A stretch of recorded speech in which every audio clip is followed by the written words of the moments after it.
Hey guys, welcome back to new video, and in this video we are going to set up Daggerhead for our project. So let's get started. Daggerhead is a dependency injection which is used to inject dependencies in our project wherever we want them. Now we will talk about Daggerhead after some time, but let's first create our repository and view model. So now we will go to our main package and create a new Kotlin class and name it as Node Repository. And this repository will have a primary constructor and it will take a node_DAO as a parameter. So private var node_DAO, it will be of type node_DAO. Then inside of our repository, we will call all our functions that we declared in our node_DAO. So suspend function, insert node, it will take a node as a parameter, and inside of it, we will just call node_DAO.insert node and just pass our node to it. Then for our delete function, to suspend function delete node, it will also take a node as a parameter, and inside of it we will call node_DAO.delete node and just pass the node to it. Then the third function would be function get all nodes sorted by created. This will take no parameters but will have a return type of live data of list of nodes.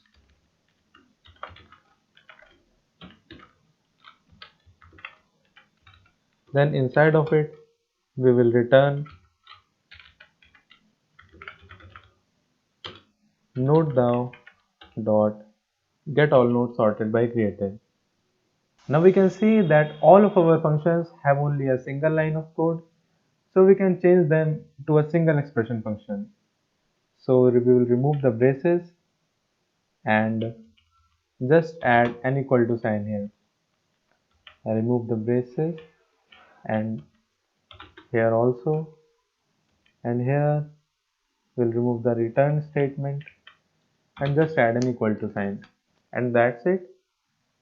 So in our Node application, we only have a local data source, but if we also had a remote data source, then we would have also added all those functions in our Node repository. Now we will create view model for our application.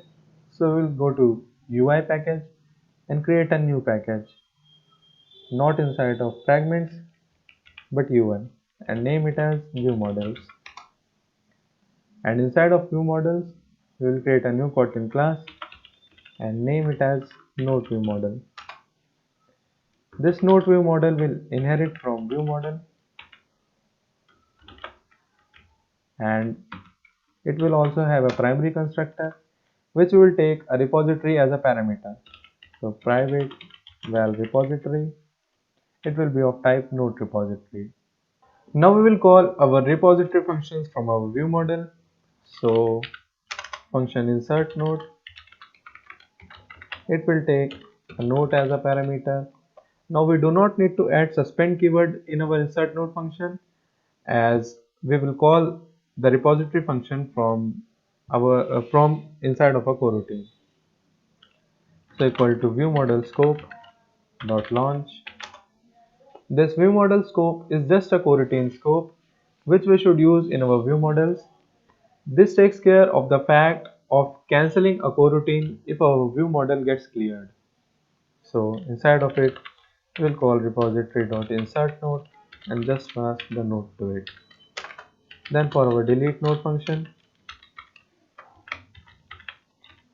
it will also take a node as a parameter equal to view model scope dot launch, then repository dot delete node and just pass the node to it. Now we'll create a val nodes equal to repository dot get all nodes sorted by created. Now this function will return a live data, and a live data has an observer, and by using that observer we can observe on all the changes happening to our list of nodes, and using that we can get the updated list of nodes every time a change occurs. So we will observe on this nodes live data from our nodes fragment and get the updated list of nodes every time a change occurs in our nodes table. So that's it for our view model. Now we can see that we will be needing a repository to create a view model. And if we go to our node repository class, then we can see that we will be needing a node DAO to create our node repository. So node DAO will be the dependency of node repository. And similarly, repository will be the dependency of node view model. So these are the dependencies we were talking about. And if we want to create a node view model, then we would be first needing a repository, then a repository needs a node DAO, then a node DAO needs a node database. So that's a whole lot of boilerplate code to be in our fragments.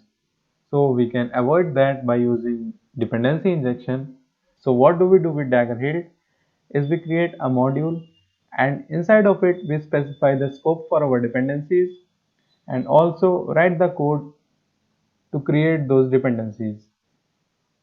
So first let's go to our main package and create a new package, name it as di for dependency injection, and create a new Kotlin object and name it as app module.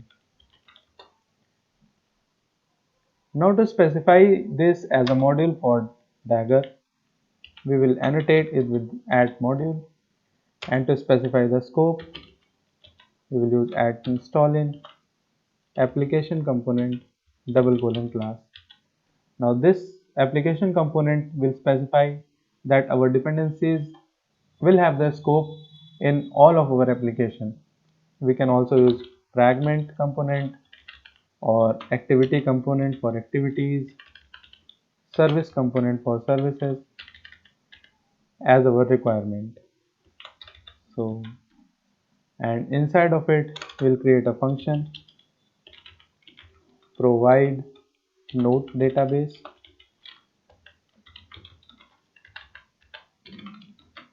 and this will take context as a parameter, and since this is not an Android component, so we have to get context using at application context annotation context, and it will be of type context.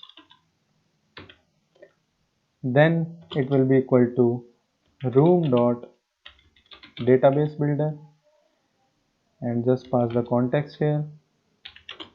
Then our node database class, so node database class.java. Then we just have to specify a name for our database, which will be just node db, and call .build to build our database. Then we will be needing a function to create node DAO. So function provide node DAO, and it will take database as a parameter, our node database, and it will be equal to db.getNodeDAO. And to let Dagger know that these will be our functions which will provide some value to us, we will have to annotate with add provides, and we will also annotate them with add singleton. This will make sure that we have only a single instance of our node database throughout the whole application. And similarly we will do it for provide node DAO function and add provides. Now that's it for our app module. Now we will move back to main package and create a new class and name it as node application. It will extend from application class, and we will have to annotate with Hilt Android app.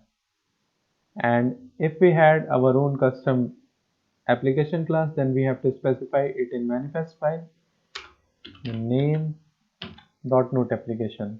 Now we are done setting up our dependency injection, and now we can inject the dependencies in the constructor of the classes we want.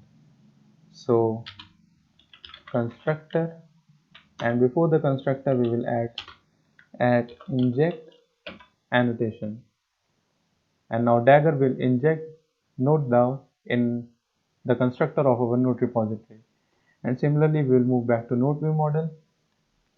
And since view models don't have a normal constructor like our other classes, so we have to use view model inject annotation in our view models. So add view model inject, then constructor, and that's it. Now we have to do one more thing. To be able to inject something in our fragments, we have to annotate them with at Android entry point, at Android entry point in our nodes fragment also, and our main activity also.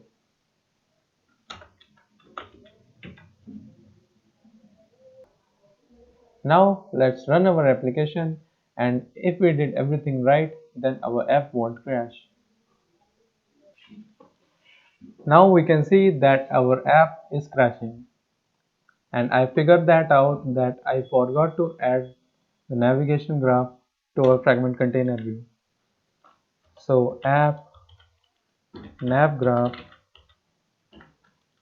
it will be equal to our navigation graph, and I will also add id to our navos fragment. It will be just navos fragment.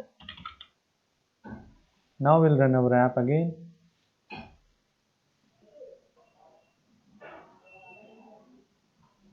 and this time our app just works fine, which means that we set up the dependency injection correctly. Now let's go through it once more. First, in our nodes view model, a nodes view model requires a repository. So our Dagger Hilt will check that if it knows how to create a repository. Then a repository needs a node DAO, and Dagger knows how to create a node DAO. And a node DAO needs a node database, and Dagger already know how to create a node database. So guys, that's it for this video. And if you liked it and learned something new, then hit that like button and do subscribe to my channel for upcoming videos. And also we will be setting up our nodes fragment in the next video. Thank you.